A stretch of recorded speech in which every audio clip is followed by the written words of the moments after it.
non be jokka dum non min ko mi conseilla taw onon worbe be son jombi tay do mari kaydi acce rewbe mom son jombibe hebinebe taw bibbe dido bibbe tato do yon addude be leydi porta. Merci. Mi woli dum non ko do wadi min o débat mi faala kay débattude parce que je suis fatigué de parler de ça. Si do mari kaydi son ari leydi porta tay objectif mon on leydi porta yange ha hebon kaydi. Si kaydi remondi en fait ton jodo do perdre gourna monda ko soit wade objectif ka hore mon. Ok, hande ko 18 ans mi jogi miɗo yaade leydi porte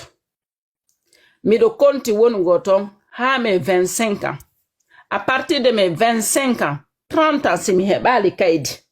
mi décidi artugo Afrique mi jomba ga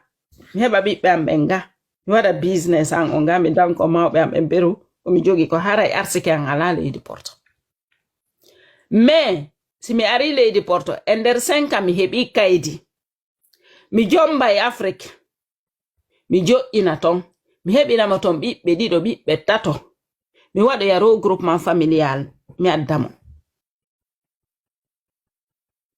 boyto on suka ɗon harayno ɗani ko ɗo nangata de o ƴakkade ɗon ha yona par ce que ko ƴakko botoje o accay on gorko ɗo haranona ñande o monanimo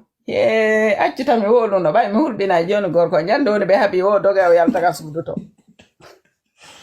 ma watto pantalon o waɗa ceinture haɓɓa ay suma faala waɗa e ceinture Allah tawtu hara sooma e makko na sooma e profond parce que ñande woni ɓe haɓi o ɗanike ɗo wo o ara yo ƴakkade direct wallahi ɗum ɗo mapini sista mene sagata ɓe me mapike wallahi billahi tallahi nande do cowoɗata ndaari rewɓe ngala wonde ko dewle maɓɓe sista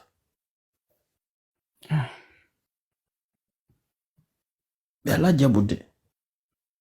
an tigiɗa andi maɗo fayi ko France ɗo wonda eɗa sudi rewɓe mawɗo yeya hara woɓɓe no maɗa ɗo ɓikkoy ɗiɗo ɓikkoy tata hara ala e dewgal hara ɓe dampi mode maɓɓe woɓɓe noon no ka dewle maɓɓe kadi woɓɓe no ton mais woɓɓe no ton mafo mais personnellement heɓaɓe ɗo ɓen ɓe falaka men juɓɓe arɓe ɗo ɓen hara ko fi jande ɓe falaka men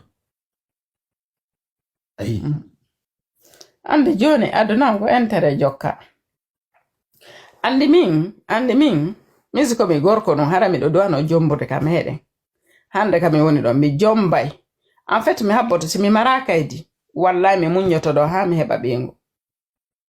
c'est que mi mesira e situation an o si woni mi heɓi duuɓi gono ton mi mara ɓingu mi golli ha mi heɓi 20 000 euros ka compte an avec 20 000 euros ça y est la Guinée tu peux construire quelque chose la way uddutude makiti wala Guinée avec 20 000 euros ça heɓi ɗo 35 ans 40 ans a heɓali kaydi a construisali hay e fus mberu mbuuɗi ko économise ɗa ko 20 000 30 000 euros ƴettuɗi mbuuɗi yaha la Guinée jooɗoɗa uddita business to jomba joɗɗina hettiɗi fo mawɗo billahi ko gonga ɗi mbuuɗi ɗi o dépense ɗo o ƴettaynoɗi o yaha la Guinée o uddita boutique o jooɗo to o waɗa business makko o jomba o joɗɗina ñande woni business makko janɗi wo heɓi mbuuɗi ka compte makko mo wawi landade visa no arira a faami debbon hara debbon jiidanike mo mais hara o moyi mo acci boutique makko noon mo acci kadi ko joganomo to hara o golli ha o heɓi mais yimɓe ɓen ɓe anda ko ɗum ɓe faala ɓe anda ko ɗum ɓe faala c'est ça le problème ara yangoɗa ɗo duuɓi a mara kaydi économise a ƴettaɗi ɗi fof majji dépense a fi debbo fi ngari jinna kadi ngari jinna dey debbo ha labaka mo labanamo kanko